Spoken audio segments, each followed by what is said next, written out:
guess it's 7 o'clock. We can start off.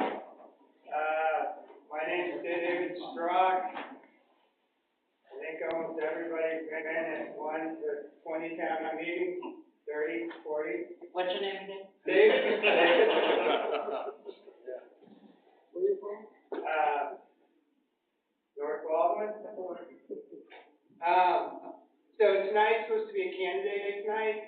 Gives you an opportunity to meet the folks who would like to be one of your selectmen. We have 2 candidates this year. I'll let them introduce themselves and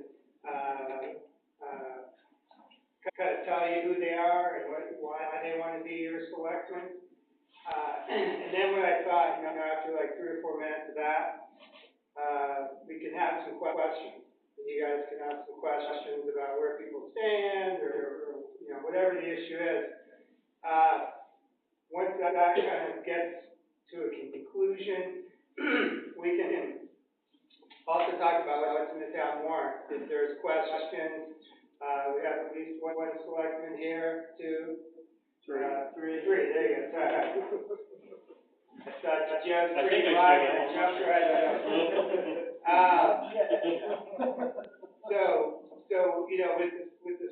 With the current selectman here, if there's any questions about particular items, we can talk about that. It's always helpful to kind of know what you're voting on before you vote.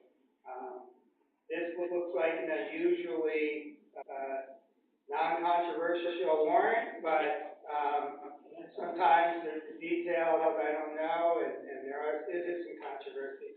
So we can certainly talk about that. Once that dies down, we can talk about whatever you want to talk about. So just so people know, the camera over here is live streaming this and recording it, I think. So when you ask your questions, just try to speak up, use a loud voice. If I don't think the camera picked you up, I may just repeat the question so everybody can hear it over here. Not that I think anybody's going to get crazy, but try to direct your questions towards me, of the candidates. It kind of helps to make sure that, not one candidate gets all the questions and all the time, kind of control it a little bit.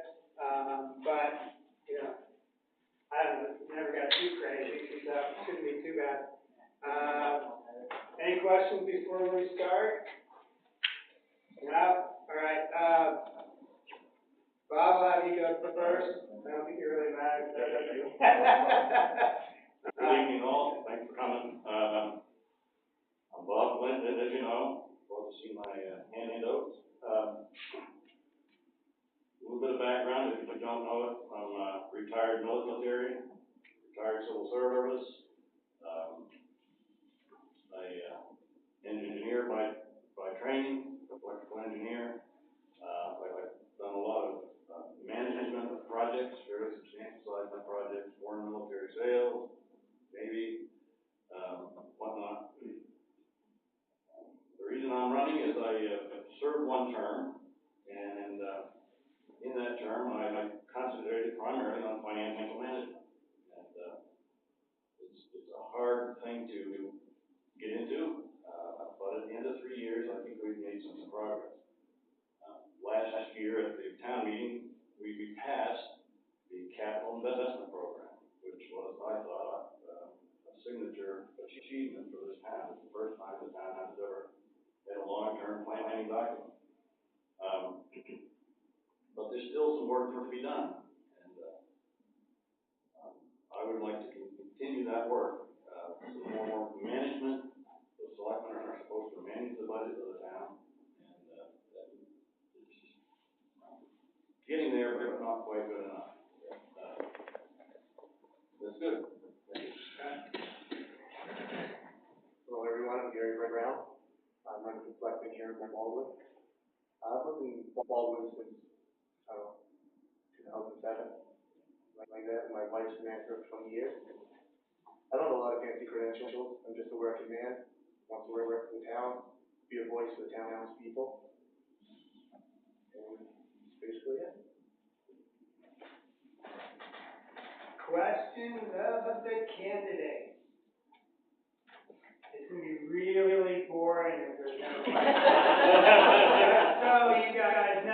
really boring. I can only make up so many questions, but I saw you raise your hand. Go ahead. Okay, and, this is a pretty simple question, I think. I did see the ads for both candidates in the shopping guide, and, I tried to go to, your ad, Jerry, and, I could not get anything to come up on my computer, where it says, Brown Construction 24, that sign, et cetera. And, I didn't see any other, place where you could get information, about you, other than what you did say in your ad. And I was glad that, yeah. I'm not sure why the email didn't go. So you want some, what are you looking for? Some more information, or like why the ad didn't work, why they didn't work?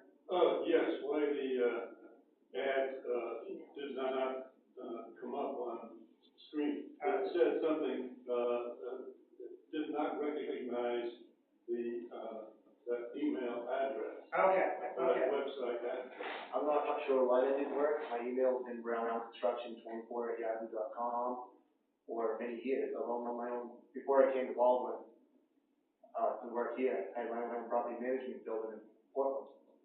Business in there, that was my email. There's no website linked to it. What's that? There's no website linked to that email. It's just a basic email. So I think you can put that out there so that if you wanted to ask something. Question to call me there. Yeah, there's no website link. Okay. Yeah. Does that make sense? Yeah. Does that make sense? Yeah. Okay, maybe, I'm a low tech. No problem. Other questions? Go short and then long. So Gary, in your ad in the shopper's guide, you said something about your eyes being opened or whatever. I wonder what you're talking about. To be honest with you? Yeah. I talk to a lot of people in town, and they all say, well, we want this, but nobody speaks up. And I just want to be one of the people to speak up, be the voice of the people, listen to the people. So what is the criticism of what's going on? From the townspeople? From you, from the town? What is your interpretation? I don't have any criticism. I don't have any plans or agendas or anything like that. This town, nothing wrong with this town at all. I'm not saying that. But there's a few people that not run the town, but talk to the town. There needs to be more people involved. And I want to try to do that, get more people involved in the town. Meet Larry Lord, who's been saying that for years. You know, I think, We're trying. I'm piggybacking on what he said, because I get frustrated when somebody said, well, why didn't we have any meetings to discuss this? And the selectmen will advertise community forums, they'll advertise public hearings, they'll put ads in the shopper's guide, and then somebody will show up at the town meeting and he said, how come we didn't know anything about this? So I would suggest to everybody here, and believe me, it can be boring at times to go to those public hearings, because it's hard to support this like that. And sometimes if they don't get feedback, and often in any position of authority, you get feedback on something that's negative. And when people will have an issue with that, other ones, but I think Joe and I would also say that we'd like younger people to be involved. Absolutely. You know, the selectmen will tell you, maybe the townspeople will tell you, we need some 30, 40-year-olds, even some 50, 60-year-olds. Excuse me? Yeah, your question? I wonder what the capital something was that Bob mentioned to do with the finance for the. Capital investment plan. Yeah, what was that? It was is a plan that sets aside in reserve accounts, a certain amount must be invested each year, so that when we need to buy a fire truck or a road truck or a piece of equipment, the money's there, we don't have to go out and find a loan, and we don't have to raise taxes that year. It's a process of doing a long-term plan instead of short-term. Other questions of the candidate? maybe some questions that might draw some contrast between the candidates, that they both have a chance to say something. You can go first, Doug, I don't care. I yield. Oh, okay. What's your choice? Thanks. To Jerry, please. I don't know you, I just met you. I didn't even know whether you lived in town, till you just told me. So, and you said you owned your own business in Portland, and obviously you own your own business now, your email address. Yep. Do you believe that that is, I know what his qualifications are, as far as the capital assessment. Do you believe that background in owning your own business will help you to help the people of Baldwin in this particular endeavor? The business part, most of my personality and who I am. I'm honest and open-minded and listen. Okay. That's the biggest thing that I can contribute. Okay. So, but you've owned your own business, obviously. Yeah, So, absolutely. okay. Thank you. Mr. Woolley? All right, I'm like really concerned about spending. So I would like both candidates, to share with us your philosophies regarding budgets. Are we kind of like a zero budget kind of people, or are we baseline budget? What is your philosophy? You being a business owner, you must have some insight. And you being in the financial business, I'm sure you've got some insight. And if you could expand on that and address your CIP or your capital investment program, and how that would relate to your budget philosophies and the cost of money. So. Why don't you start, Bob? Why don't you? All right. I'll kind of limit it to the town budget, because I think that's what we're really concerned about here. And I've worked through now 3 town budgets. I've reviewed what was put together here. When I first became a selectman, I'll give you a little bit of an anecdote here. We would come to a selectmen's meeting in the evening, wait for something to come across the transom to us. We could talk about it, and that was done. We'd tell them some stories to go home.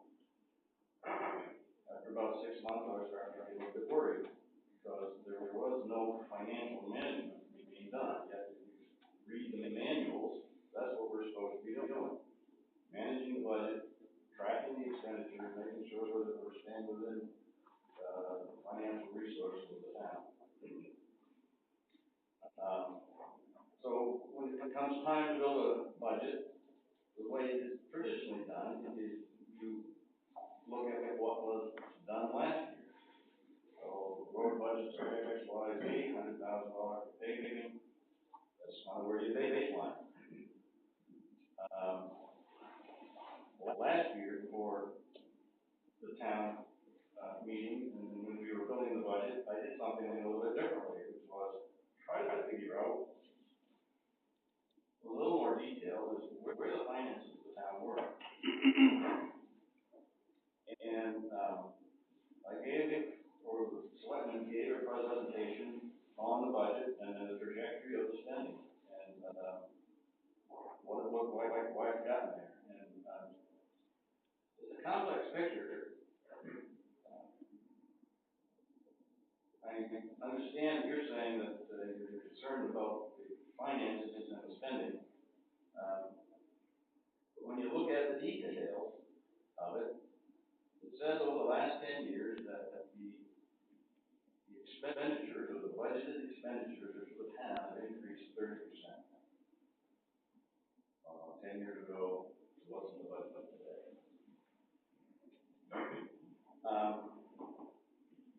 In and of itself, that's not a lot. That's about a 2.8% increase year to year. But the interesting thing is that in the first 5 or 6 of those 10 years, there was a huge amount of spending from a fairly substantial fund balance surplus. And what it had done is it had kept the mill rates down.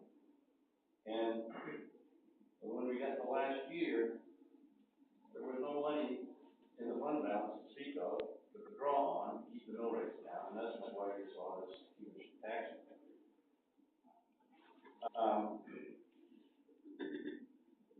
My philosophy going into the building budget last year was to try to reduce that as much as possible. And the selectmen reduced in just about every line item if we could the impact. And we actually came in with a lower budget last year than the year before. We did leave the blank in the warrant for amount to be determined by the voters. We wrote there, and I think there is 60,000. That's okay. That's what the voters wanted to do. But my philosophy is to try and keep it as low as possible. You have to understand, though, that things do get more expensive over time. That's the way I would try to attack it. That's why I think financial management is getting more important. As you get lower and lower and lower margins in the fund balance to get you through the year, you get to a point where you run out of money, before you start collecting taxes the next year. Don't track that. Know where that bottom line is. You get in trouble.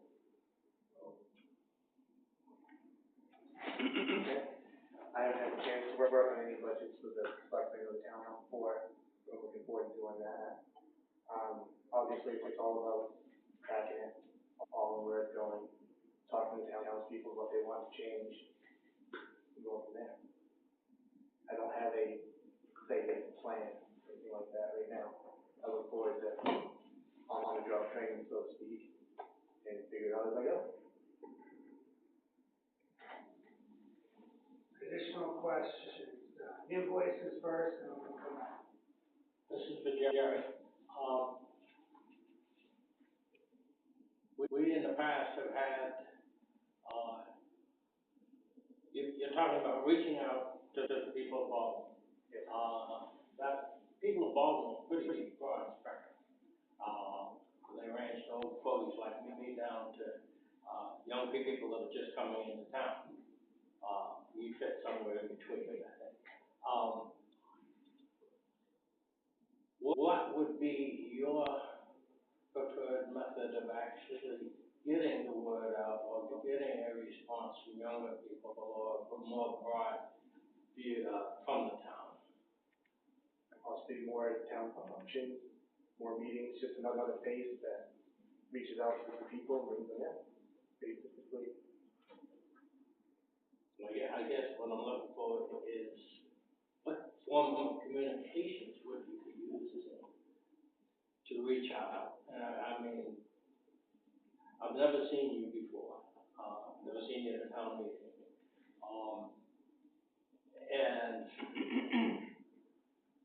And every group here has problems reaching out to various people in town. Some of them have lived here for years and years of, I have generation, and others of us are not. But there just seems to be problems getting out to the people. I'm just kind of curious as to, right now it's a shopping guide, and there's a couple of other websites and so forth. But that doesn't necessarily do the job. Which could be Facebook. I said there could be more public meetings. There's Facebook, there's public meetings, more functions at the town hall that will bring people together. But it is safe. I'm not alone. What's next? She's the first one to break the rule, and the first one to say, oh, it's a broken rule. Bob, I guess the same question to you. Do you have any kind of creative solutions on how to change the demographic that are participating in the town politics and the town government? I'll tell you that's a tough one. Because, I know that the board of selectmen have tried a number of ways. Web pages, there's Facebook, there's, you mentioned, advertisements, bigger advertisements in the shopper guide. You know, the shopping guide is supposed to be the gold standard, as we've coded it even into our policies. If you want to advertise a meeting, it has to go in the shopping guide. But we heard at this forum last year that these aren't working, and that there are better ways. But I don't know that we as selectmen have that information yet as how to implement something. But there are people out there who know how to do it. We should be doing it. Do all these little towns in Maine or around here just have 3 selectmen, or do some of them have 4? Okay, because I like both of them, you know, I mean, you've got an expertise. But he's got youth, which is gonna pull in, again, the next generation. So, I'm wondering if we should go to 4 selectmen instead of 3.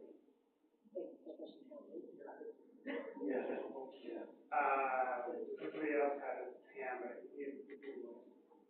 How many doors have each of you known? Could you say that again? How many doors have each of you known? Community organization question. Yeah, give it to you first. I haven't, I'm sorry, I've done that. I don't know, but I bought a box flyer and I'm halfway through it. I bet I've got 500 or 600 handed out. And a bunch of them have been nailed out. He didn't make it to my door, I bet a big German Shepherd. He made the wise choice not to, approach. More questions, yeah, Larry. I'd just like to make a comment. You know, we talk about communication in our town, and I deal with 4 or 5 towns. You may have seen that, the Shopper's Guide headquarters going to change their town meeting, their selectmen's meetings to 3 o'clock in the afternoon. So I called on the selectman and I said, why have you done that? He said, no one comes to our meetings anyway. And he said, and the staff was overworked and we don't want them coming back at night. And I thought, why are you doing that? And then I moderated a selectmen's meeting as well, in Cornish a couple weeks ago. We had 8 people, 10 people. And when we have our town meetings, we've got 100 people. I mean, you stack the chairs and just start looking out. Last year, we had a lot more than 100 people. And even though I can complain too of those things, I remind them all the time that people in their 20s and 30s and 40s are at their son's Little League game tonight, they're at the basketball game tonight, they're taking the kids to dance in Portland. You're probably there. You know, you gotta take the kids everywhere. And I applaud the parents for doing that. I'm missing soccer tonight. Yeah, I know, that's a big thing for you. But, you know, sometimes it's how do you deal with the younger generation until they get to be our ages and they feel that they're ready to give back something to the town. Now, there are some people that, you know, can give back even in their younger ages, but I just look at people on my road and a couple guys that are really bright and articulate.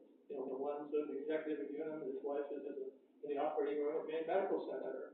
And this girl needs to go to the answer side of the Cornish and Keith Falls or go over, this one needs to go somewhere else, this one needs to go somewhere else, they just get so involved. And you also get involved in your work life. When people ask me to help raise money for the library, and a lot of people are involved, not just me. Joe's dad is really a big mover and shaker here, and would deserve a lot of credit. But when they ask me to get involved, I've been involved in 25 years, so I've never been in the library. I've gone through Cornish, gone to the library for school, and it was only later in our lives that I felt I could do those things. And so it's really a tough job to get those people. And I hope that, you know, again, people our ages don't give up on it. You know, we're still here to do that. And my hat goes off to the selectmen and the office staff now, because the website is, I mean, no been to the website, you should, because it is a fountain of information. It takes a little while to drill down, but that's just the way websites are. There are meetings online now, that's a huge step for all. So, I mean, I think that there has been, and none of those have been my decisions, somebody else made those decisions.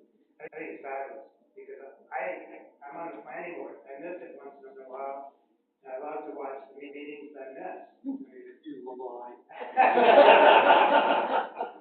Okay. We can. There's a certain fondness. Not love, but yeah.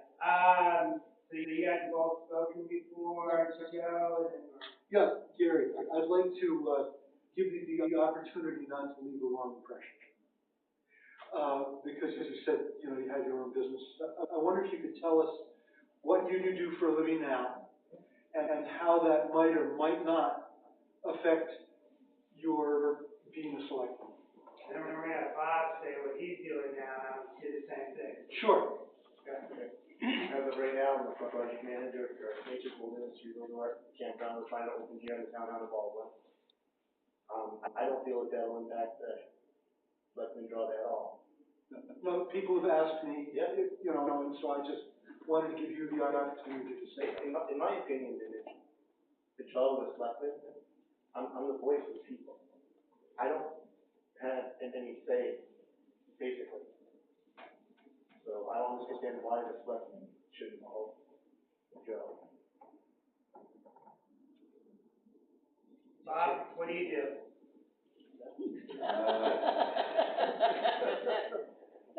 If you say nothing, I've been pretty busy people last year. Restarted my barn, restored a tractor, did some electronic projects. Babysit? Babysit a lot. Hanging this summer. I don't think any of that should impact my ability.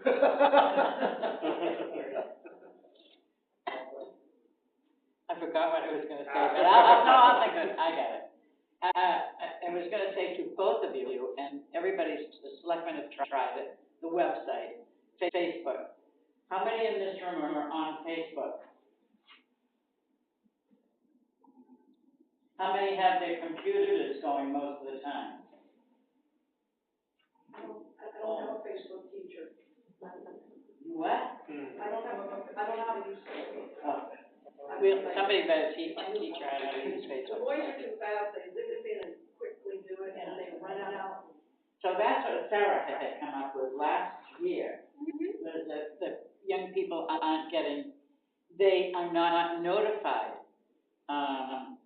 There's not a good notification of what would be going on, and now the website now does that, the town website now. Well, I know Danielle tries not to keep it up, so, so you have to go onto the website to find out. And Sarah mentioned last year, I'm picking on you, Sarah, hold on. Sorry, I recognize it, some people in one She mentioned last year that, that might not be enough, that the younger folks like to be asked to do something. Like, gee, could you come to our next meeting? I need to have you make a speech about something. They need to be asked, and they need to know that they're needed in the town to do a function. And, I don't think we're getting that at a cost. I don't know if we have a way. If you could come up with a way, let me know.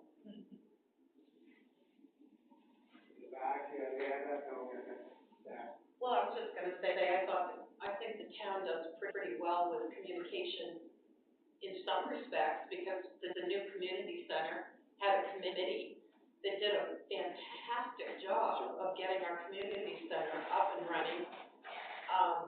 There's all kinds of things going on there now, and, Dwight and Connie put on the second senior luncheon. So there is movement in the right direction, getting people involved. I just wanted to say that I didn't think that the town was totally lacking in communication. I'm a community organizer by trade. So, the community organizing ask, the political ask, is something that is needed for all ages, just how it's delivered is different. And my question for you is, what's your ask from the community as selectmen? You want the community to, and we want you to manage the finances, so what's the ask from the community? Pay taxes. I didn't know you were running. Yeah. I'm asking to be more involved.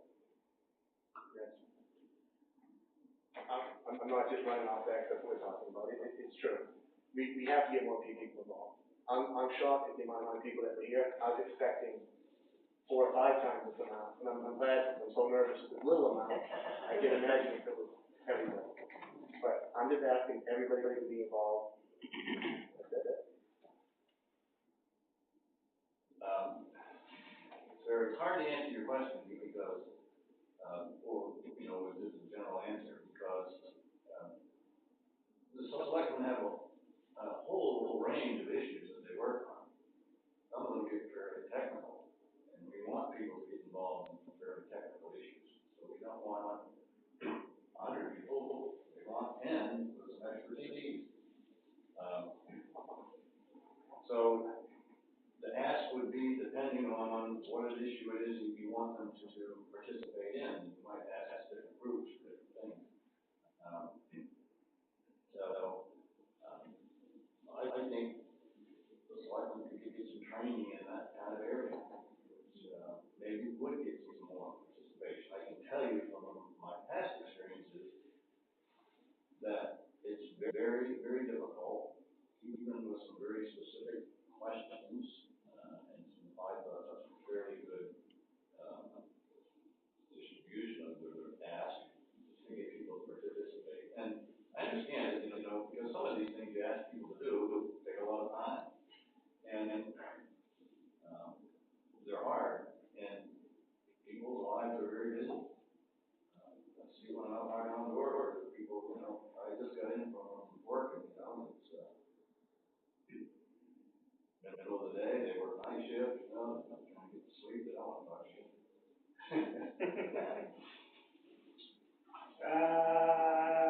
New voice, and then we'll go back. An old voice.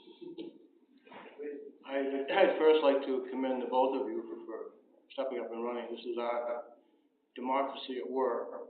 I have a question for both of you. Just the one question. You gave a generality as to why you're running, which one you do.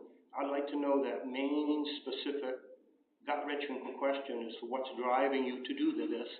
Because 10:30, 11 o'clock at night when you're driving back home, it's not just going to be selectmen, it may be Maine Municipal, it may be wherever you have to go, and it's going through your mind, why am I doing this, okay? And I always made sure, I was on the Board of Selectmen, I always made sure that when I took out all my papers, you know who the very first name was on the paper? Unless Norman jumped up and signed it first, and then I couldn't do anything about that. It was always my wife.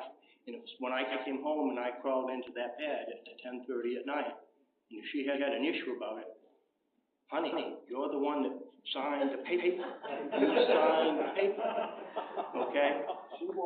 So, I just like to know what's driving the two of you to do this, because ultimately that's going to be what's going through your mind. And the only other thing I would add to it is just that some of the perplexing meetings you come out of, you realize that you can actually go out to your truck, close your hand in the door about 12 times, and you'll get the exact same feeling that you do. So, Swap to that, so I'll give you first. What's the one thing that's propelling you to do this? Yeah, I think you said that you had exam.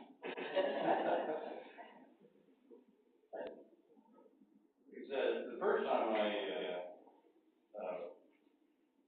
ran and was elected, I had no idea what I was getting into. But somebody said, Bob, we think you do good for the town, we look like you're interested in the effort. I said, I get to it. I thought, my goodness. gone awry over years and years of just, you know, I give you an analogy. You know, I grew up in a family of 8 kids. First 4 of us, I was number 4. We got a lot of attention from the parents. I don't get my youngest brother, number 8. They didn't care if it came in at 9 o'clock. Yeah. You just kind of lose attention and details and whatnot, what you're doing over time. You turned out to be a totally different person than I did. And I think some of it has to do with the amount of supervision and oversight that you receive.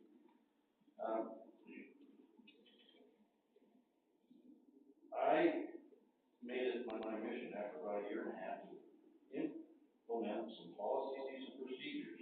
I didn't want to get this left 10 years, 20 years, what the predecessor was. Norman had been for what, 45 years?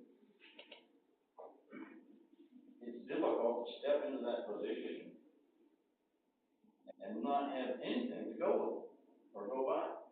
So my mission was to build up a corpus of policies, procedures, so that the next new guy coming in, we can get a new guy in, we can pick up the hook. Oh, I see, this is how we do these things. These are standard ways. And that's, I still think we're unfinished business here, that's why I'm running.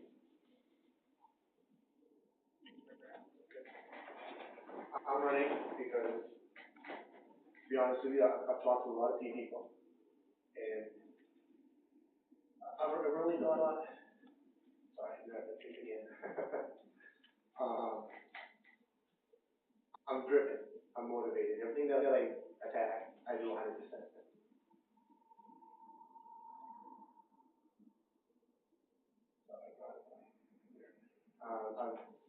Everybody that says, we want to be involved in town. Everybody that I've talked to all has a complaint, but nobody stands up.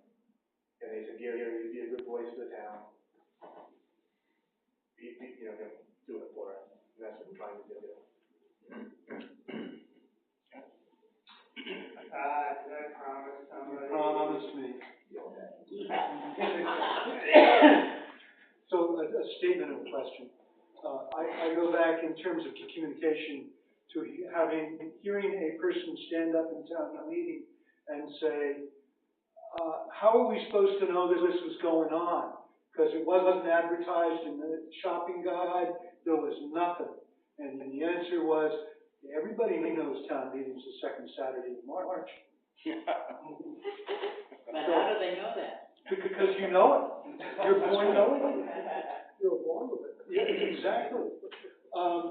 Question, Bob. I had a problem with you in your first term as a selectman. Yeah. And my problem, time and again with you, is that you tend to make up your mind quickly with the facts that you have on hand, and then you defend your position rather than listening to other people when they have another opinion that might have some validity. I wonder if you recognize this as a problem or not. You told me that a number of times. Well, I wondered if I got through yet. So you recognize Joe's problem? No, I can't say Joe's all wrong. I mean, you know, I think we all do that. And I will admit that I probably form opinions and defend them. And I think you do the same, Joe. But other people have told me the same thing when I'm knocking on doors, saying, we'd like to see a little more input, a little more longer term chewing on an issue before we actually settle on something. Yeah, no, I've heard. Not even internalize it. It's good. I don't know, I can't really ask you. We'll make that a dual question. Other question. Here we go. Okay, as probably most of you know, I was on the board for 30 years. It's One thing I would be very concerned about is, are you a team player? Because someone knows that he isn't at times. And it's very important when you're working with the other selectmen that you consult them for everything before you do it, and to be a very close team player. Can you do that? I definitely understand the team player. I'm sorry to betray myself tonight as a nervous bobblehead. It's the truth. I definitely, anybody that knows. Which part is your, the bobblehead or team player? Oh, the team player. Anybody that knows me will say, I'm a team player, I'm a great person. I work well with others, open-minded. I kind of balanced it out nicely. You. Both new voices. We'll go back and then we'll go close. Over the top. Jerry, you have mentioned a couple of times that people are telling you these problems. Can you be a little more specific about what they're telling you, what the problems are that they're wanting to have solved? Some of the problems with just Jabber, but a lot of them are saying is businesses aren't allowed, closed-minded, not listening to the people. And in my opinion, they do listen to people. More people have to stand up, have their voices heard, because we have more things to be concerned about. And do they suggest a forum to do that by that we're not doing now? You got that part in right now. Yeah. Have you been on any other boards or supervisory capacities other than your own business? I've never been on a board, no, it's just my business. Okay. Public. Okay. I work in corporate housing, so I've dealt with a lot of people. Okay. I do remodels for them. Okay. And I'm more comfortable. Okay. Okay. Let's see, so the last time I went, Norma, Brandon, it's Brandon.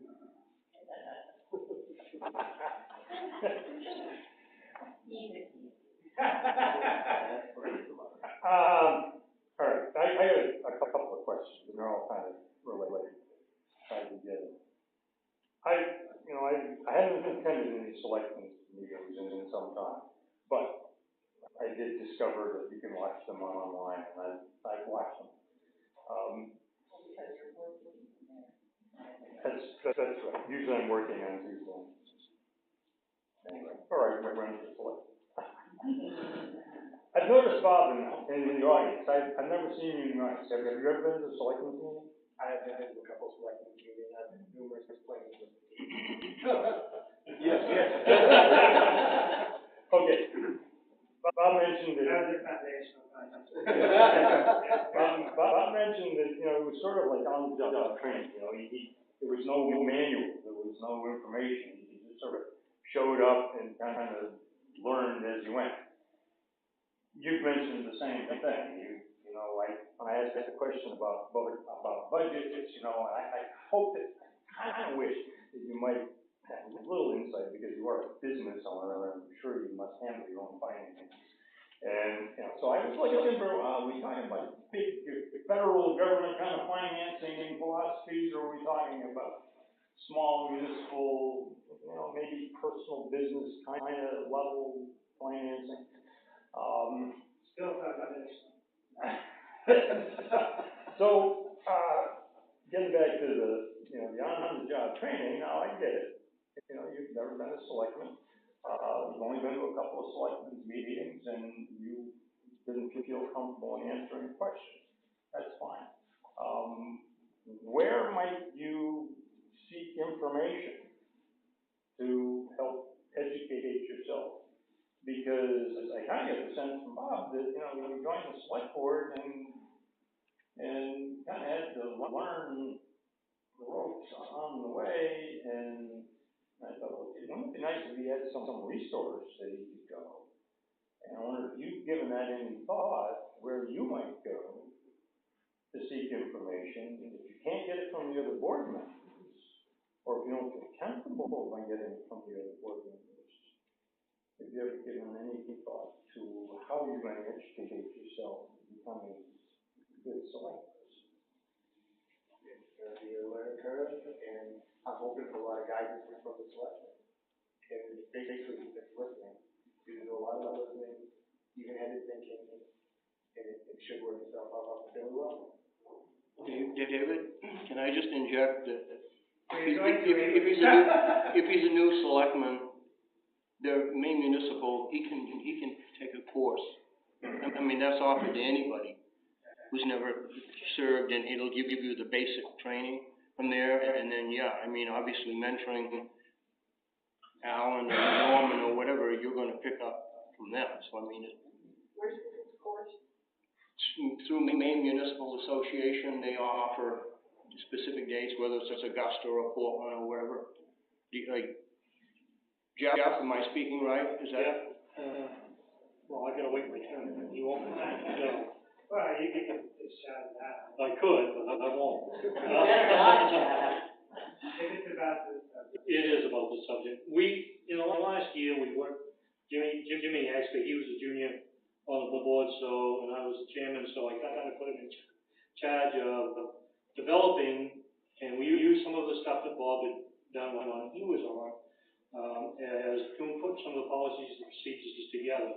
And I believe there's a manual, isn't it, Dwight, that you got from MMA, and we kind of coordinated that all together and put it in a one book. It is actually the manual that we're going by, but as of last meeting, we voted on, what do you call it, Jimmy? A code of Selectmen's guidelines for this, that pertain to this town, rules that pertain to this town. And we've done that and signed it and voted on it and put it in a book. So hopefully that newcomers coming in, such as Gary, Bob is a veteran, but I mean, if you have somebody new that's stepping in, they can go to that along with MMA and have some guidance on what they've got to be doing and looking at. I just wanted to say one thing. I've been listening to everybody. I think it's great that we're all here this evening, but we kind of picked on Mr. Flint here. And I'd like to say, sorry, Mr. Flint, that we picked on you. Whether you deserved it or not, you have been on the select board before, and we know what, we just hope you do little baby steps at a time to make any changes, but we don't mean to pick on you personally all the time. True. Just some of the time. Yeah, there you go. No, you leave the rest to me, right? Okay. Yeah, I just, say that, probably in the last year and a half when I was on the board, I was, the focus of what the board was doing, okay? So if there was an issue that would be presented to the town at the town meeting, quite often was the one that spoke up. In fact, you, Norm, quite often said, Bob, we don't want to hear from you. That's what I said. We want to hear from these other guys. And I don't know if the impression was that I was driving the agenda, but I can tell you that every decision that the board made was voted on. By the board. By the board. The board of three. You have three, not four, because four you can get at a time. So you have three, 4 or 5. But all the decisions that were made were voted on by the board. Not all of them were unanimous, but most of them were. And I never saw a lot of disagreement, at least voiced to me or amongst ourselves, that we were going the wrong way or doing the wrong thing. I can tell you, I certainly asked many times, particularly in certain situations where I had an opinion, and I said, geez, guys, is this really right? Are we doing the right thing here?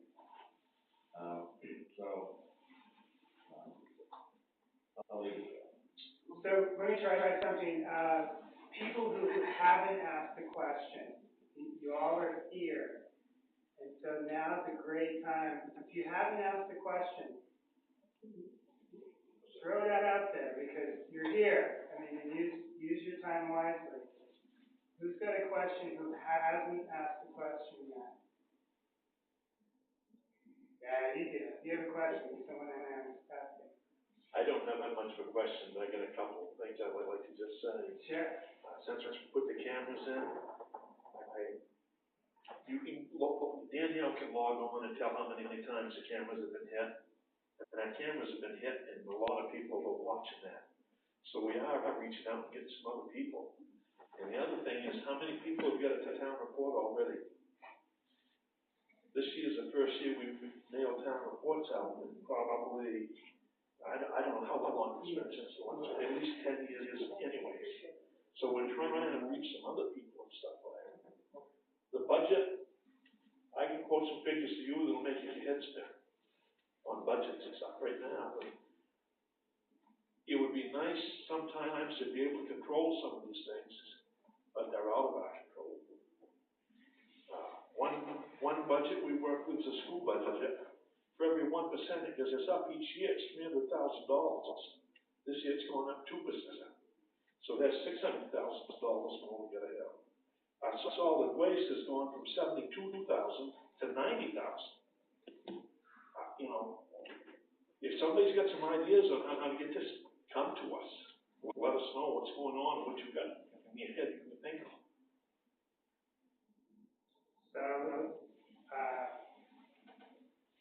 So no new voices, people who haven't asked a question. There's only a couple of you. Alright, so let's continue with the questions for the candidates. We still have questions for the candidates, so let's just go right across the board. 1, 2, 3. My question, just to comment with it. When you're the chairman of the board, or you're one of the longtime members of the planning board, i.e. Joe or Norm, I shared this with Bob. I said, would you like to point me in Vietnam? Who's the first guy to kill? It's the face of whatever's happening. And I look at Donald Trump right now, and I'll say he tries to personalize everything. Doesn't talk about the issue, but tries to personalize. It's Bob, it's Joe, it's Norman. Next year, he's going to be Dwight. Dwight will be the leader of the band, and he will be personalized. And it won't be the issue, it will be, look what Dwight just did. And I just applaud people. I mean, with these two guys, Alan and Gary were selectmen, they were together for 20-some odd years. They probably knew more about what they were thinking than their wife did. They just knew their thoughts and their issues and could do those things. And I will tell you, Alan could tell you how those things just grew over the years. I'm just amazed. You go to selectmen's meeting tonight, you go to solid waste meeting tomorrow night, you go to county commissioners meeting the next night, you've got to meet with the rescue people and standards the next night. And I suspect when you started 30-some odd years ago, you could show up at a selectmen's meeting on Tuesday and then probably show up again the next Tuesday. And then it became a full-time job. And you became the focus. I applaud these guys. I applaud anybody that wants to be part of this. Thank them for, just like Gary did earlier, just thank them for even wanting to participate. And that's not a question, that's a comment. Yeah, right. Good comment. Okay. I have a comment and then a question to follow that, and then you can direct the question as you see fit. But it seems to me that in past elections for selectmen, why there's been a number of candidates that have been on the voting roster there. And then one selectman is elected, and then the other candidates that have not been elected seem like they don't appear anymore. And it seems like maybe that there should be some effort made to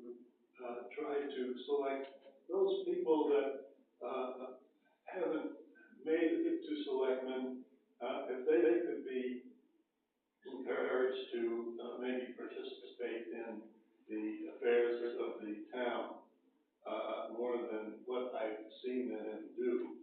And, so that is, I'd say, part of my comment.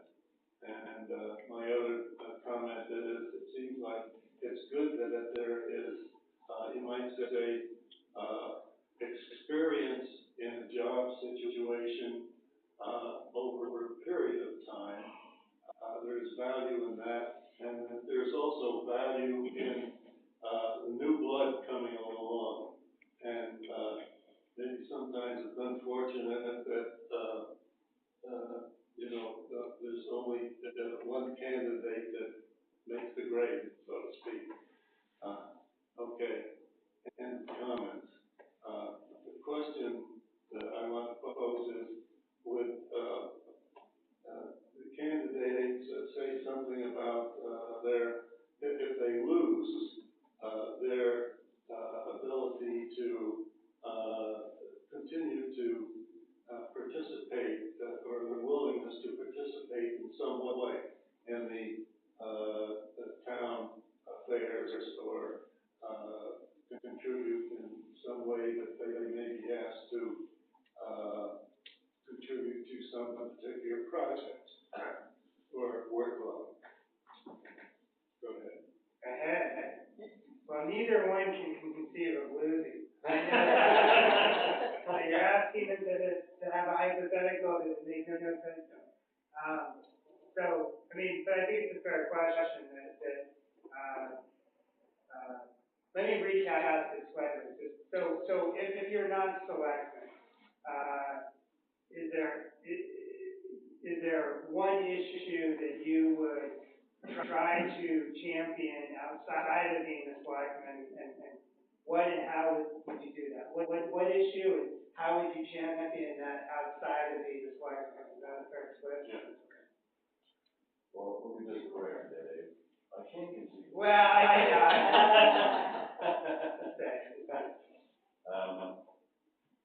yeah, I volunteered last year, after the election to participate. And, again, I think the town needs a budget committee. Talk about getting more people in, more people with input into the town affairs, and the budget committee, I've seen other towns have, budget committees. They're kind of dry, a lot of fun, but it's a way where people can, as you say, train into the details of what it is to manage the town, and like know what a farm team, so to speak. So the next time they run for election, they have some more in-depth knowledge, and I would participate in that. Okay, I'm definitely fully interested in being part of the step down. Joined the fire department.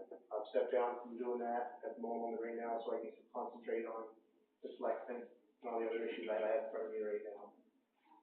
I would have no problem with trying to do some type of fundraiser, but an awareness, bring people into the town, be it at a car show, a town function, anything to just try to bring the townsfolk together and get them more involved. That's my biggest thing with this. And the third is in the 1, 2, 3. Okay.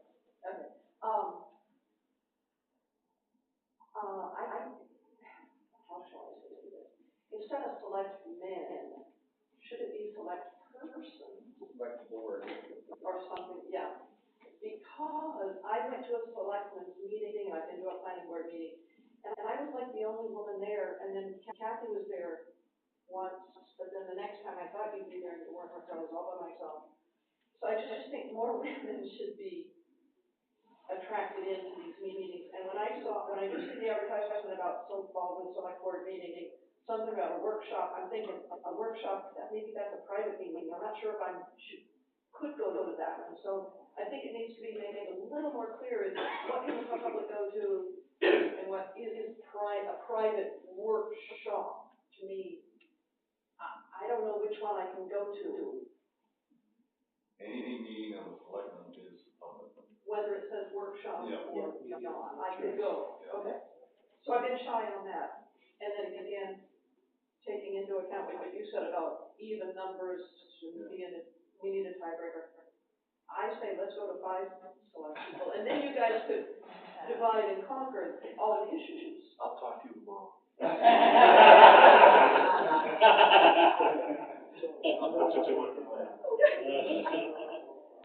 So women need to get more involved somehow. Great.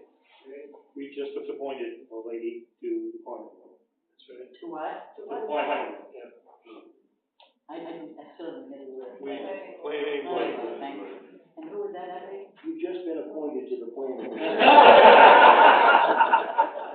Thanks, Gary. Who is that? Sue, Olson. Okay. Very Dix Martin. She's an excellent addition to the planning board. And speaking of the planning board has actually significantly changed. And, the average age of the planning board is probably somewhere around 45 now, whereas it was 65, 70 for a while. So, I think that's one of the areas in town where there has been some changeover. We'll see if it's good or bad, but that's been a significant change, I think. Brendan, you have a question? Yeah, I just want to make a comment. I want to clarify a couple of things. I hope I didn't sound critical of the board when I'm talking about budgets and information availability and so on. As a matter of fact, on the contrary, I'm really impressed with the current board. I think that they should be commended for doing an excellent job. You know, I've been around for a while. You know, I've seen this just grossly bloated fund balance with no CIP, and nobody knew what was in it in the past. I see a lot of thought has been put into the fund balance, money reallocated into CIP. I mean, this is something that was necessary, and it was the current board that did this. I sat down the other night and I was looking through the town report, and I had questions, and I was going to ask questions, and as I read the report, I found the answers to the questions that I was going to ask tonight, and I thought, wow, no, that's great. I mean, they covered that. One of the concerns was, it's been brought up, communication. Communication's always been an issue here. Well, I thought of communication issues that I had, and I discovered that, wow, it's been addressed by the Board of Selectmen. And again, I commend you on that. I mean, I think you guys are doing a great job. Budget, I'm just like hung up on the budget, and I'm so glad you mentioned something about the budget committee, because I think it would be beneficial. It would be very helpful to this town if you got more people involved. But I'm done. I think we're all pretty attached to our money, so, I understand, I get it. Well, yeah. I just have a comment as to what Brandon was saying about the budget committee. And it's my recollection that there were advertisements put out there and publications put out there to the people of the town of Baldwin to form a budget committee, and they had 0 takers. So, I mean, they're trying. They can't grab people by the shirt and haul them in and say, okay, you're going to be on the budget committee, and you're going to be on the budget committee. You can't do that. So if you get 0 takers to help out, it falls on the shoulders of the board to do what they can, how they can. So if anybody wants to be on the budget committee, I'm sure they're welcome to be there. It's something that a lot of people don't understand either, the time and the effort that goes into these projects. When Dwight went on the Board of Selectmen, he was told, it's one meeting every Tuesday night, keep it hands. Wrong. It's like, there's a lot that goes into this. He's probably gone 30 hours a week at least from our house up to the school doing selectmen stuff. And some of it is because he chooses to do it because he's conscientious and he wants to make sure stuff gets done. But, you know, it's not, people don't understand what it entails and what goes on, and when they do, they don't want any part of it. They're like, they're too busy, they can't be bothered with that. So kudos to the selectmen for putting it out there and trying to get members, and shame on us for nobody stepping forward. That's right, thank you, Connie. So should we talk about the warrant? We've been here for an hour and 2 minutes. Were you timing? You're actually watching the clock. Being respectful of your time. Oh, thanks a lot. I'm retired, are you? No, if you have any more questions, I mean, I'm sure if you have more questions, let's put them out there. I just have a comment. I just have a comment. The majority of us in this room are over 55, am I correct? The majority. Alan, you're lying through too. I am very happy to see that people 40 to 45, even to 50, are coming in from the woodwork and offering to be on committees and stuff. Because those of us who are approaching our 80s really rapidly, and me, we've done it all before. Get us off the boards. Use us only as a, maybe she knows something about this particular, I'll ask and get the question answered. That type of stuff. But we don't want to be on the board anymore. We've been there. We've done that. Come on, young folks, get up, take our place. We're here for your reference only. That's my comment. Yeah, I think a lot of the discussion tonight is how to bring those people who aren't involved to be involved, and you know, how do you bridge that gap? And obviously we haven't done a good job because you look at our cross section here, but I think that's an important point and something we need to work on. So, you know, Observation, not a question. When I moved to Baldwin, I was in my early 30s. At that time, volunteerism was very much in order. Everyone, you didn't have problems filling boards. But as time has gone along, you've seen it in the fire department, you've seen it in other organizations, that it's harder and harder to get volunteers to do it because of the home life, both spouses working, there's a myriad of reasons, but it'd be nice to get back to where you owe something to the town, some part of you. So, candidates, do you want to make, there's more questions? Burning questions? Do you want to make your final pitch? If you learned anything tonight, if anything came up tonight that maybe you want to talk about, conclude with, how did we start? We start with Bob? Yeah, we started with Bob. So let's start with Bob.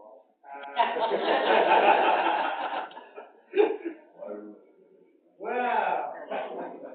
So, you guys want to talk just a second about kind of your closing argument to this group, and then obviously speaking to at least one person on the internet. And then we'll talk a little bit about the warrant. I think I have maybe one or two questions that I'd like to have the selectmen maybe talk a little bit about. And if anybody else has questions, deal with those, but let these guys out off the hook for the rest of the meeting in terms of being the focus. Well, I appreciate folks coming out to listen tonight. Appreciate any consideration that you have for me as a candidate. I've heard criticisms here tonight, and it's not the first time I've heard them. Can learn, I do learn. So I would say, in closing, that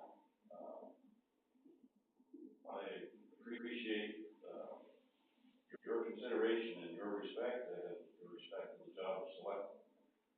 Thank you. The same thing. Thank everybody as well for being here. Thank everybody for your consideration as well. I know I'm putting myself out there to you guys. I'm asking for everybody to take a chance on me, because I will stand up and do the right thing. I will try my hardest, and I will be there. So, thank you. So, it takes a lot of courage to put your name out there, so, just a brief round of applause.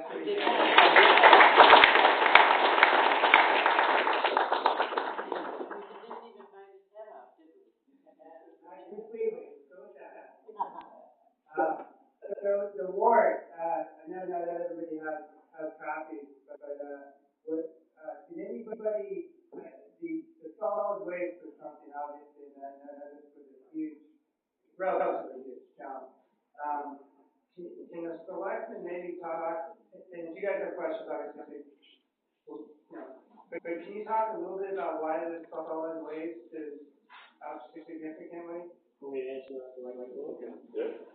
And during the past year, Tri-Town Waste, we ship out, waste to Portland, and we charge tipping fees for that. Gary's well aware of that.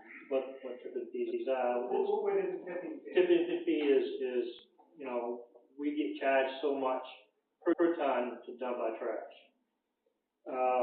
They've gone up considerable without any warning whatsoever. They will take a load here, and they get the slip, the driver gets the slip, and says, oh, by the way, when the bill comes to Terry Day, who's the secretary in Hiram, the tipping fees have gone from this to this. We're in a contract, and the contract allows those fees to go up a certain amount, but they come without warning. So between that and the amount of trash that the three towns are generating has gone up a considerable amount too. And nobody has a real good answer to that other than Porter's number of people in our households have gone up some. We have as well. Hiram's is not, I guess, as much, but so we're generating more trash, considerable amount in the summertime, more than this time of year because of the non-residents, but they can come as well. So that's why the increase. We're trying to take it and raise it to a level where we don't have to come back mid-year and say we need more money. We're trying to do it. It's something that we really can't estimate. And if you can want to chime in on that too as well. All three of us attend these meetings once a month. I've been the chairman of the board for the last 7 or 8 months. Over there, every town takes a turn. So you will see my name in the town report where I have a report done. So that's basically why they've gone up. And it's not trucking hasn't gone up that much. It's just they're charging us. And one of the questions we had for Eco Maine, they sent a lady out, and what her reply was why they were going up was the trade. China's not taking the recyclables that they used to, and that sort of thing. So. Okay. Anybody have any follow-up on that? Well, if you read this in detail, the Chinese can decide they don't want our trash anymore. It's that simple. Yeah. They used to bundle it all and send it to China, and they said, we don't want your trash anymore. So they're really struggling to get a solution to that. I don't know what solution, but you've probably seen in the recycle, when you see one of the two people up there, they're always going over the recycle, but make sure you're not putting in the plastic bags, you're not putting other things in there, because when that goes to Portland, you're charged more. And so, I'm very conscientious now. Yeah, if you have contaminated, they call it contaminated load, if there's too much plastic in that recyclables, then we get charged for that too. But our attendants have done a very good job. We've probably got the best attendants that we've had over there for quite some time, and they are checking everything, and we've gone from what was it, 25% down to 0% contamination. Yeah. On the garbage? Yeah, I think, you know, kudos to them because a lot of it, people taking their recyclables over in plastic bags or containers and dumping the whole thing in. Now they have a trash can or something for after you dump it to put it in there. So that as a result, you're not getting that much plastic that they don't want in there. But yeah, I was also surprised because tonnage being valuable when I was on the board,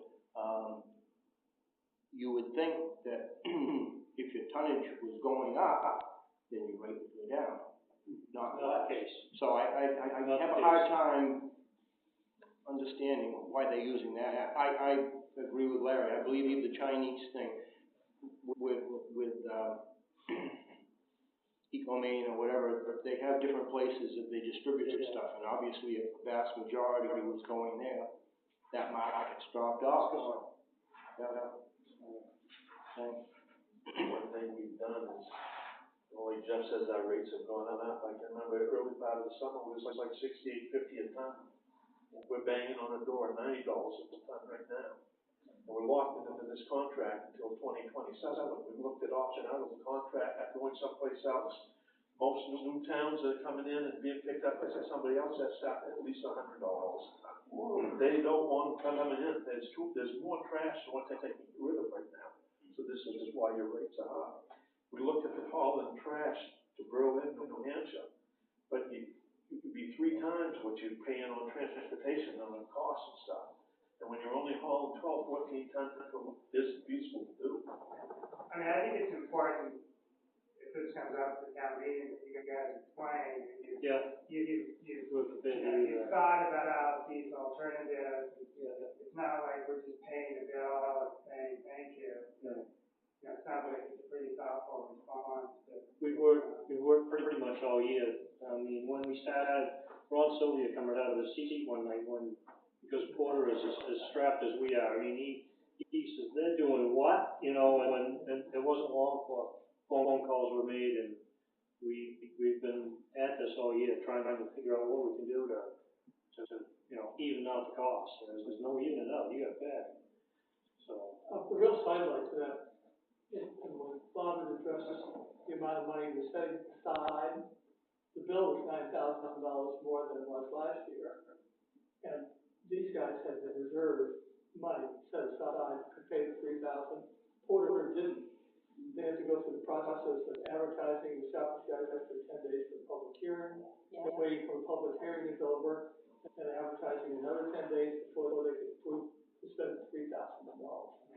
And that reserve account really is a godsend for that kind of stuff. It is. So another thing that on garbage. Yep.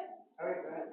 Is there any way we could start a campaign for people of Baldwinites, to use less, to recycle more and use less trash? I mean, We have done a lot of advertising, between the 3 towns to get people to recycle. I mean, our recycling is pretty good for the most part.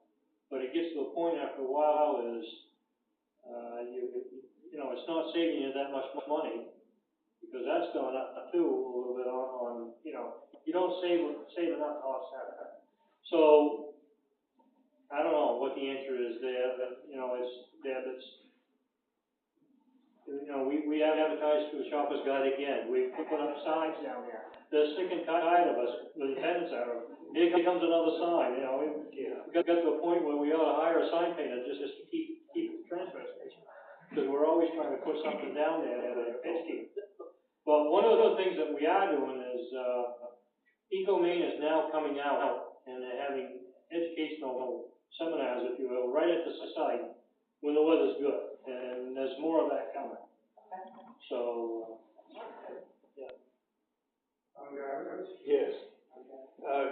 Food waste, it seems to me that there's some recycling with food waste making compost. I think isn't there a Parson out in Parsonsfield, isn't he making food waste and making compost out of that? Could be, but. Well, my question is can you isolate an area where people could separates food waste. We're not licensed to do that through DEP, and I don't think we can get that way. It was interesting, because for a period of time, you could dump stumps, Yeah, and you could dump brush, that's, and then the state said you've got to pave all of that area. yeah, And the costing of paving it. so the cost of payment is defeated the purpose. It's crazy, you know? Yeah. You will notice too, also, I think, it might be a separate article, I can't remember, I'm pretty sure it is, that we, want to appropriate money for reserve account, and the reserve account, besides of what the budget is, the reserve account is for either repairs, or improvements as time goes on. We're trying to bank the money for the time being, but there is a plan to try to improve some of our facilities that's there to take care of the trash. So, I mean, you know, the equipment's getting older all the time, and, you know, we need some money set aside for that, so, that's what that other article will be.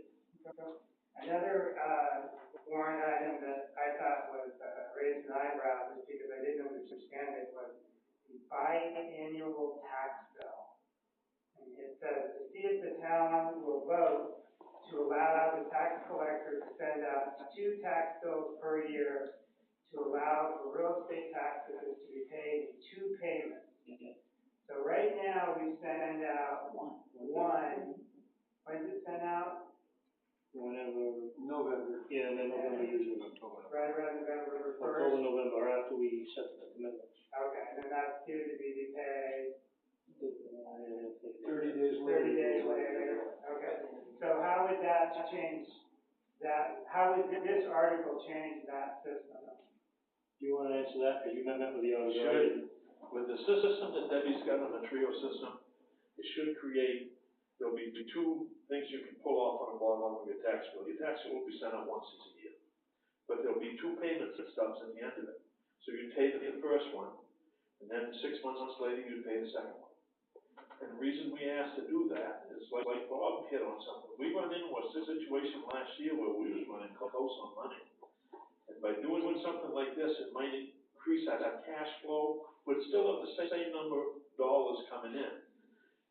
But we have so much here and so much here. Usually what happens, we get all our tax money in about a 90-day period, you know, from the time the taxes are committed till they're due to be paid. And then the other 9 months a year, pretty dry. You've got to, that's why that fund balance and stuff is in there, so. So instead of going out on November first, when would this new tax bill go out with the 2? Well, say you, excuse me, one would go out November first, next one would go out 6 months later. Yeah, well, I shouldn't say that, it would be due 6 months later, because you're already gonna get both those tax slips on one tax bill anyways. Wow, hands on this one. Let's go right there and then go there. And then we'll Just to maybe clarify that a little bit, we pay, taxes in Spanish also, so once a year, I think it's in, April, we get the tax bill. The first, portion of your tax bill, if you choose to pay it in 2 installments, which you don't have to. If you want to pay one, you can pay one. But if you choose to pay in 2 installments, I think the first installment is due in May, the second one is due in November. So you tear off the bottom coupon, you send it in with your May installment, then it comes November, you tear off the bottom, then the next one, you send it in with your November installment. So it gives people that opportunity, if maybe they can't raise all the money at once, they can make it in 2 payments, or if they choose to, they can make it in 1 payment. Well, a few years ago, I said, when I first moved to town, my tax bill was $400. Now it's about $3,000. Yeah. And I can pay the $3,000, but I wouldn't have been able to pay $3,000 back at that point. My wife and I did the Christmas club, the $55 a week to pay their taxes. So I thought, somebody pays taxes twice a year, it's a little easier on their life. You're doing it just for Christmas, you're doing it when you've got your oil bills, you're doing it everything.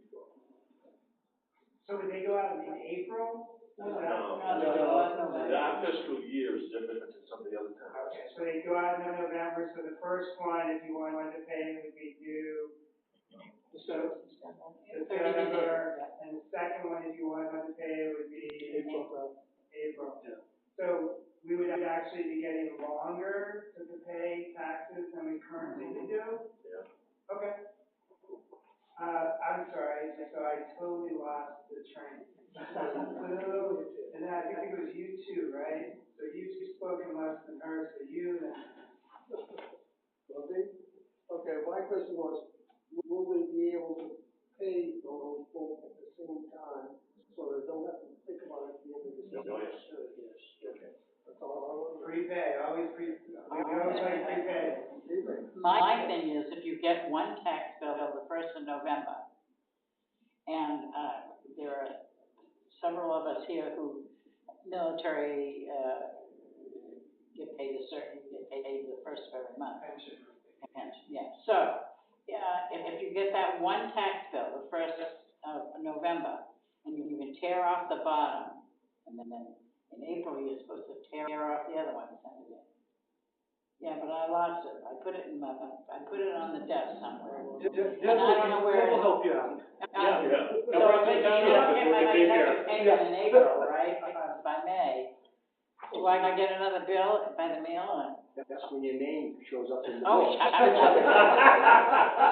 So I assume there would be probably the first year or so, there'd be more of an educational process to make sure people knew that they the still. Sebago does it, they put an ad, I think that's Sebago truck, and they put an ad in the shop, guys. Yeah, this The second payment is due. Nobody's reading them, we already established that. Automatic payments, monthly automatic payments? How many percentage of the bill? Don't do that. Don't do that. Okay, well, that's good to know, and I think that's. I mean, this is something new for the town, Baldwin hates change, that's one of the things I've learned since I've served 2 terms here, is Baldwin hates change. It should change, but, we talked to the assessors, we've talked to the auditors, we've done our homework a little bit on this. I'm not sure, but it's the right change. I would have some dates when things would happen, that for me, that's. Well, the assessors, I believe, supposed to be a town meeting, Okay. so if we have questions, they should be able to answer. Those were my 2 big questions I had on the warrant. Does anybody who's read the warrant have any questions about items that were on there? The feather organization, I never heard of that one. The rubber feather, smooth feather. My wife wants to talk about. Smooth feather. Yes, didn't mean to interrupt that, that was an issue that I'm sure will get discussed a lot. The other is that many times there are graphs that are printed out, and they're very confusing, they're, you know, For town meeting. numbers in the book there. Yeah. And it's hard to understand, I'm not a numbers person, so I need more literature to go along with things, more explanation. I don't know how to do that necessarily, but it's just a suggestion for future reference, because I'm sitting with a lot of people, and they're like, well, what's this, and how does that, and, you know, just the kerfluffle that goes along with it is like, okay. Right. Okay, great. I'll just speak to that a little bit. You're probably not gonna see as many graphs as we have in the past. We was trying, I think when Bob was on, we were trying to promote the CIP and get it into effect, and in fact, it did go fine. But one of the things that we did this year is we took the reserve accounts that was associated with that and made a list of those. And they're in the back of the book. And that should help as far as explaining a little bit on what we're gonna fund and what we're not gonna fund. Not everything in the CIP plan this time got funded like we had planned on a year ago, because taxes did go up a considerable amount, and we heard the people. People were coming through the door all the time and saying my taxes are increasing, you know. The ones that you expected that wouldn't say anything didn't, and the ones, you know, vice versa. You know, but that was happening, so when we sat down to budget this time, we really went bare bones. That's why there's not too much controversial in the warrant this time around. We've tried to keep it as simple and fun no more than enough to get us through the next year, to keep the number down, needs to be. We was really scared to death that the school was gonna go, through the roof, and we talked about that a lot, didn't we? Like, we were trying to figure 4 or 5%. I figured 3%. We figured 3% anyway, but we just had a meeting with Kyle Landry, most all 5 counts of the selectmen's, and, Kyle has come up with some money somewhere so that the increase is gonna be down around 2%. So, yeah, it was welcome news. That's still $131,000 a month for the school.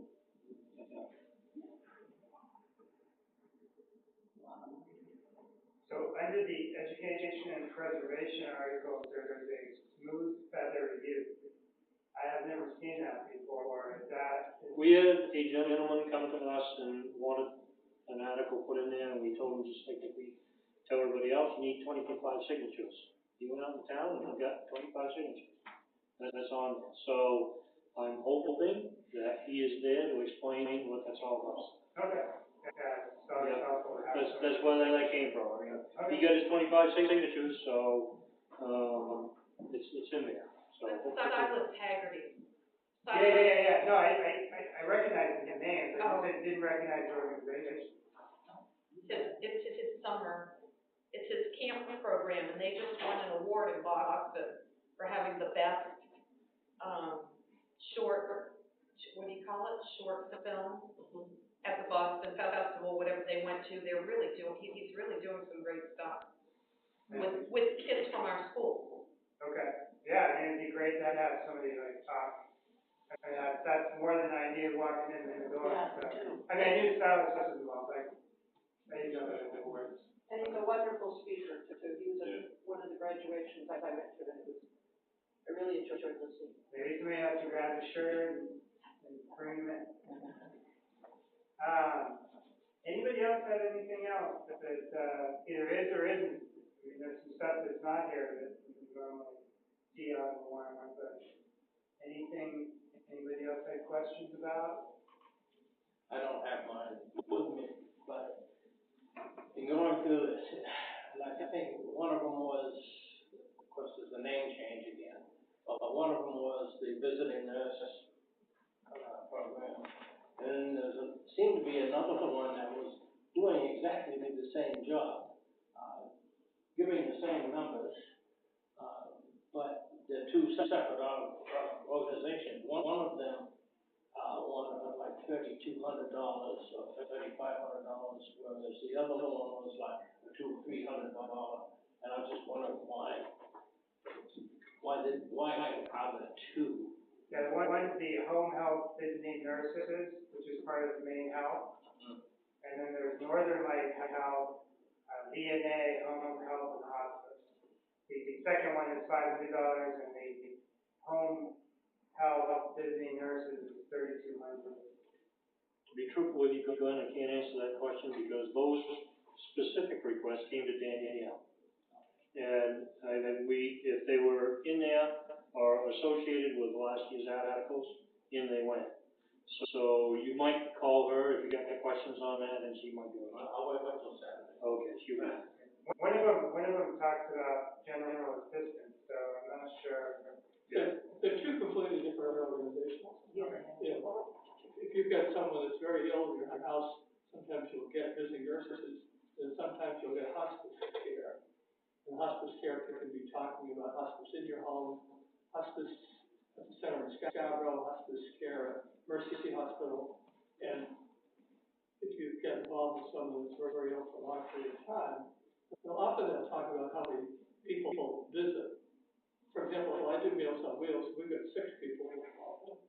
And that's very specific when you get to that request. Hospice is the people in the terminal state of life. Yeah. Versus. And they try to, and the beauty of that one is they try to do it at home as much as they can. The family can handle it.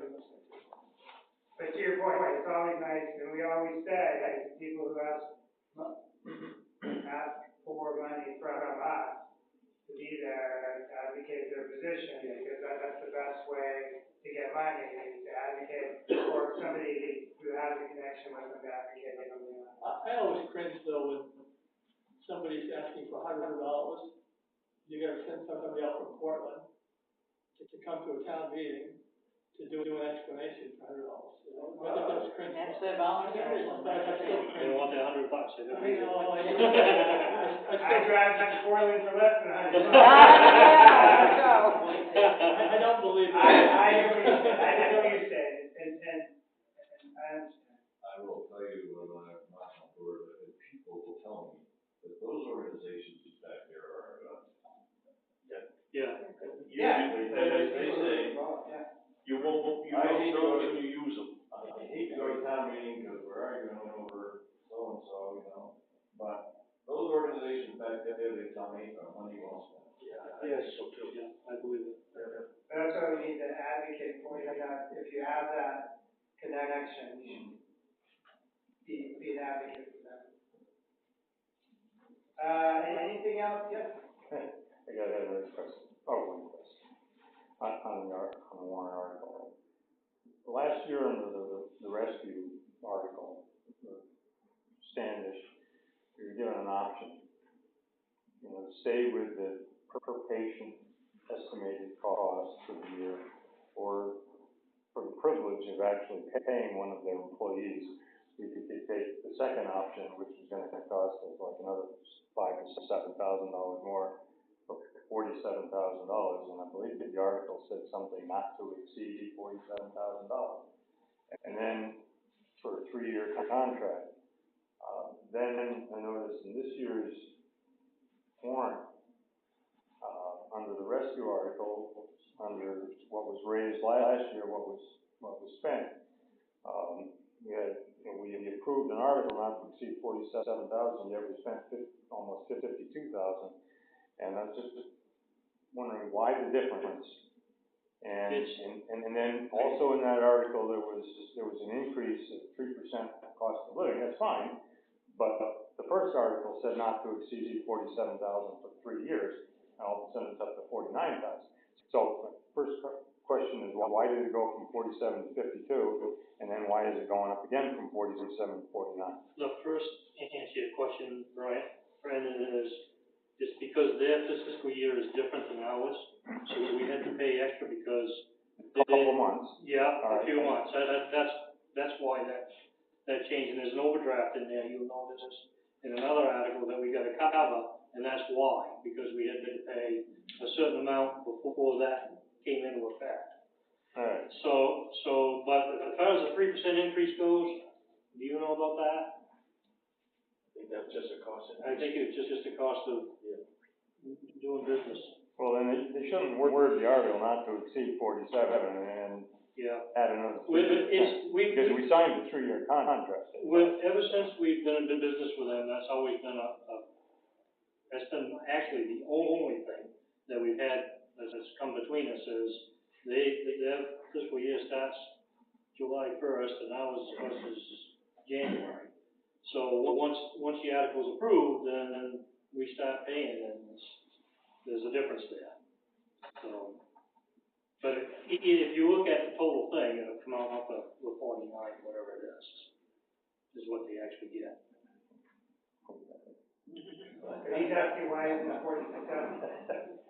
Well, the article also references years previous. Yeah. And when you do the math and you add up the numbers of the years previous and the next year, it doesn't reflect. I know that their fiscal year is different. Yeah. And that stands to reason there would be a couple extra years, but that wasn't reflected in the article with the reflection of the payments that have been made. It looks like it was an annual thing. Every year it was just a certain amount, and then all of a sudden it got, Well, next year, the 3, whoever they may be, you may have to rectify that. We can word it different, I think, so it'll be valid. Just be prepared for next Saturday. Yeah, okay, that's fine. We'll try to answer it the best we can. He bases it at 2 on the number of runs he has and everything else. That's an extra cost on stuff from one year to the next. Sometimes, yep. So can we accomplish anything else tonight? It's, 8:36. I move we adjourn. Second. Oh, that was fast. I will not recognize that motion. Okay, well, if we cannot accomplish anything else, let's, end the meeting, and, hope to see everybody. This is the group that normally shows up to town meetings, so, hope to see everybody there, and, yeah, excellent.